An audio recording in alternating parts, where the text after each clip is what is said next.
India TV YouTube channel को subscribe करें और बेल आइकन दबाएं। और अब बात करते हैं कि कैसे पाकिस्तान की टेरर फैक्ट्री से फिर सप्लाई हुआ कसाब।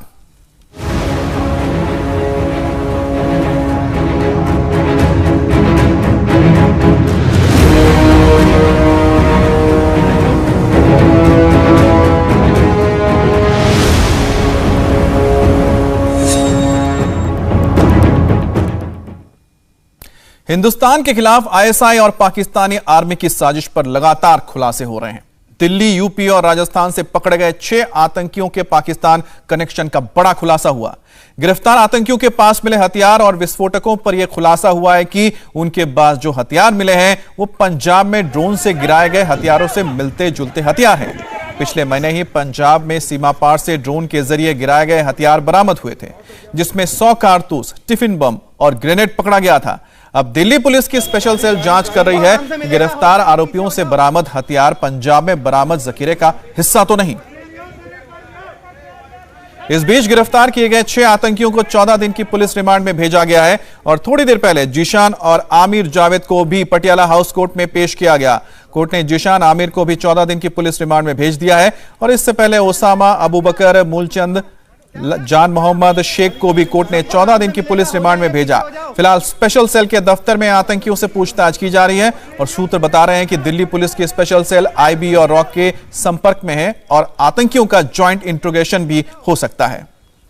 तो ये बड़ी खबर आपको बता दें कि लगातार जो इस मामले में खुलासे हो रहे हैं उसमें यह भी सामने आया कि जो हथियार और साथ ही साथ आईडीज मिले थे इन आतंकियों के पास से, वो मेल खाते हैं उन पाकिस्तानी हथियारों के जखीरे से जो ड्रोन के जरिए पंजाब की सीमा में पाकिस्तान की ओर से गिराए गए थे। अब जांच की जा रही है क्या जो हथियार अभी इन आतंकियों से मिले हैं और जो पंजाब की सीमा में ड्रोन से पकड़े गए थे वो सिमिलर यानी कि एक जैसे है या नहीं, क्योंकि पाकिस्तान और आईएसआई का जो खुलासा हुआ है इस पूरे षड्यंत्र में वो सामने आ चुका है। स्पेशल सेल ने जिन 6 आतंकियों को गिरफ्तार किया है, आप देख सकते हैं लोधी रोड स्पेशल सेल के दफ्तर में उन्हें फिलहाल एक एक करके आतंकियों को यहां से लेकर जाया जा रहा है। असल में 6 आतंकियों को गिरफ्तार किया स्पेशल सेल ने और स्पेशल सेल को इन सभी 6 आतंकियों की 14 दिन की कस्टडी मिली है। इन सभी आतंकियों को इस बिना पे 14 दिन की कस्टडी में लिया गया है कि इन्हें अलग अलग जगह ले जाकर रेड्स करनी है, क्योंकि इन्होंने जहां जहां पर रेकी की थी वो जगह देखनी है। इन्होंने जहां जहां पर रेकी की थी और इन्हें रेकी करनी है, क्योंकि ये बताया गया कि ये अपने मंसूबों की फर्स्ट स्टेज में थे। ना केवल आईएसआई बल्कि इसके अलावा अंडरवर्ल्ड, 2 अलग अलग मॉड्यूल जो है, 2 अलग अलग मॉड्यूल इस पूरे आतंकवादी जो इनकी साजिश थी उसके अंदर थी। देखिए, आप देख सकते हैं दूसरी गाड़ी यहां पर पहुंच गई है और इसमें भी अभी एक आतंकी को, ये आप देखिए, ये आतंकी जो है यहां पर बैठाया जा रहा है और अलग अलग आतंकियों को लेकर इस वक्त स्पेशल सेल की टीम जो है वो यहां से निकल रही है। जो 6 आतंकी हैं, इन 6 आतंकियों के बारे में ये जानकारी मिली है कि उत्तर प्रदेश के अलावा मुंबई और अलग अलग जगहों पर इनका ब्लास्ट करने का पूरा प्लान था। और इसके साथ ही ये भी है, इनके अंदर जो 2 आतंकी हैं, ओसामा और जिशान, ये दोनों आतंकी जो है ये पाकिस्तान में आईएसआई के जो एजेंट्स थे, जो ऑफिसर्स थे, उनके साथ ट्रेनिंग लेकर ये लोग जो है इन्होंने ट्रेनिंग ली थी 15 दिन की और पाकिस्तान के कराची में इन्होंने जहां पर ट्रेनिंग ली थी उस जगह पर 26/11 हमले का जो आतंकी है मोहम्मद अफजल जो कसाब है वो भी उसी जगह पर ट्रेनिंग ले चुका था, जिसके बाद इन लोगों को बुलाया गया था। आप देख सकते हैं और भी जो ऑफिसर्स हैं वो इस वक्त स्पेशल सेल के दफ्तर से इस वक्त यहां पर निकल रहे हैं। स्पेशल सेल ने जिन आतंकियों को गिरफ्तार किया है, आप देख सकते हैं स्पेशल सेल के दफ्तर लोधी रोड के बाहर इन सभी आतंकियों को 14 दिन की कस्टडी में दिल्ली की पटियाला कोर्ट ने सौंप दिया है। ये वो खूंखार आतंकी हैं जो, अगर हम बात करें अभी त्योहारों के मद्देनजर, ये लोग दिवाली और नवरात्रि के आसपास दिल्ली और दिल्ली के आसपास यूपी में कई जगह इन लोगों के ब्लास्ट करने के मंसूबे थे। इनके पास से भारी मात्रा में जो है वो विस्फोटक बरामद हुए हैं। साथ ही 2 आतंकी जो हैं जिसका नाम ओसामा और जिशान है, ये पाकिस्तान के कराची में ट्रेनिंग ले चुके हैं, प्रोफेशनल ट्रेनिंग इन्होंने ली थी और ये वही जगह थी एटा करके जो कराची के पास जगह बताई जाती है जहां पर 26/11 का आतंकी जो अफजल कसाब है वो भी वहां पर ट्रेनिंग ले चुका था। वहां पे पाकिस्तान आईएसआई और पाकिस्तान की जो आर्मी है उनके ऑफिसर्स ने इन्हें ट्रेनिंग दी थी।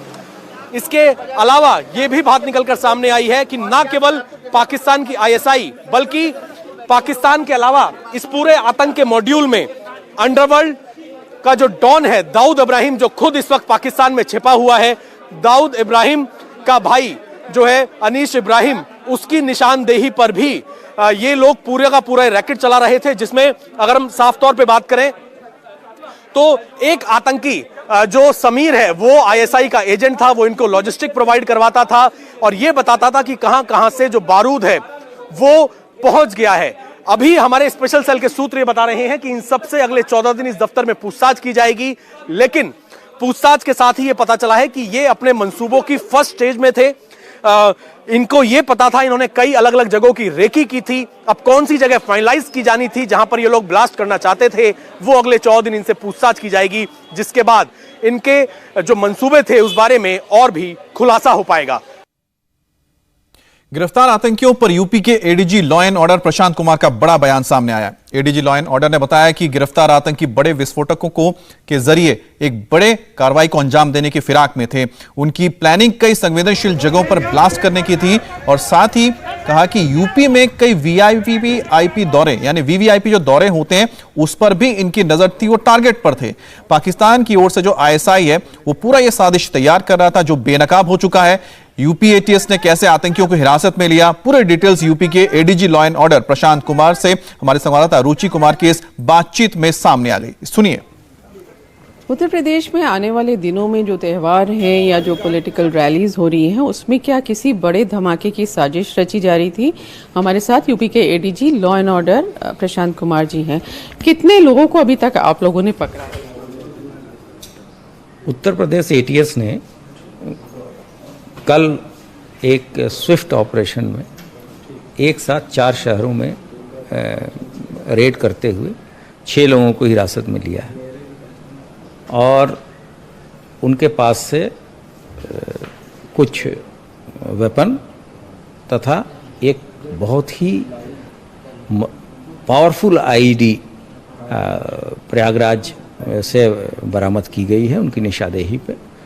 इसमें से 3 व्यक्तियों को स्पेशल सेल दिल्ली ने के केस में ये वांछित चल रहे थे, उनको गिरफ्तार किया है और ये हाईली रेडिकलाइज्ड यूथ हैं और एक ये आईएसआई स्पॉन्सर्ड टेरर मॉड्यूल था जिसको पुलिस एटीएस यूपी एटीएस ने बस्ट किया है और एक बड़ी घटना होने से रोका है और ये कि बहुत ही उल्लेखनीय सफलता उत्तर प्रदेश पुलिस और यूपी एटीएस के लिए। तो ये जो 6 लोगों को आप लोगों ने पकड़ा, हिरासत में लिया, ये आपको क्या सूचना मिली थी, क्या करने जा रहे थे, उत्तर प्रदेश में क्या प्लान? एक एफआईआर दिल्ली पुलिस के स्पेशल सेल ने दिल्ली में दर्ज किया था और उस संबंध में कुछ इन्फॉर्मेशन शेयरिंग हुई थी। उस चीज़ों को हम लोगों ने फर्दर डेवलप किया और लगभग हम लोग इस चीज़ पे पिछले 1 सप्ताह से कार्य कर रहे थे और उसके तहत ही ये कार्रवाई हुई और ये चीज़ें डेवलप होकर आई कि कुछ ऐसे रेडिकलाइज्ड यूथ हैं जो कि आईएसआई के इशारे पे कहीं विस्फोट करना चाहते हैं और जिससे कि काफ़ी पैनिक हो या जान माल की क्षति हो। और आपको अवगत ही है कि उत्तर प्रदेश में काफ़ी वीवीआईपी मूवमेंट्स रहते हैं, बहुत संवेदनशील जगहें हैं जहां थोड़ा सा भी अगर हम डिस्टर्बेंस करें तो उसके बहुत ही वाइडर रैमिफिकेशंस हैं। तो उस दृष्टिकोण से एक ये बहुत बड़ी साजिश को नाकाम किया गया। तो आपने सुना कि किस तरह से ADG law and order Uttar Pradesh के उन्होंने बताया कि कैसे 6 आतंकियों को गिरफ्तार किया गया, किस तरह से जो इंटेलिजेंस रिपोर्ट थी उसके बाद एक सिंक्रोनाइज तरीके से अलग अलग जगहों पे छापेमारी की गई और इन्हें पकड़ा गया। दिल्ली, यूपी, मुंबई लोकेशन की रेकी कर चुके थे ये लोग और सभी आतंकी अपने मंसूबों के फर्स्ट स्टेज पर थे, यानी कि पहले जो स्टेज होता है जिसमें रेकी करना होता है, आइडेंटिफाई करना होता है कहां पर ब्लास्ट करेंगे, उसको उन्होंने पूरा किया था। सेकेंड स्टेज होता है किस तरह से लॉजिस्टिक को सामने रखते हैं और थर्ड होता है एग्जीक्यूशन। और इसलिए पहले ही मंसूबे जब उन्होंने अपने फर्स्ट स्टेज में पहुंचे थे तभी इनको पकड़ लिया गया। देखिए इनके टारगेट पर मुंबई भी था, जहां पर हमने 26/11 में देखे थे किस तरह से धमाके आतंकी हमला हुआ था। इसके अलावा मुंबई ब्लास्ट के बारे में सब जानते हैं। फिर से मुंबई में इन्होंने क्या प्लान किया था, इसको लेकर एक बड़ी खबर आई है और बड़ा खुलासा हुआ है। ब्रेक के बाद आपको बताएंगे। नमस्ते, मैं हूं मीनाक्षी जोशी। वीडियो और खबरों से अपडेट रहने के लिए India TV YouTube channel subscribe करें, बेल आइकन दबाना ना भूलें। जुड़े रहें इंडिया टीवी के साथ।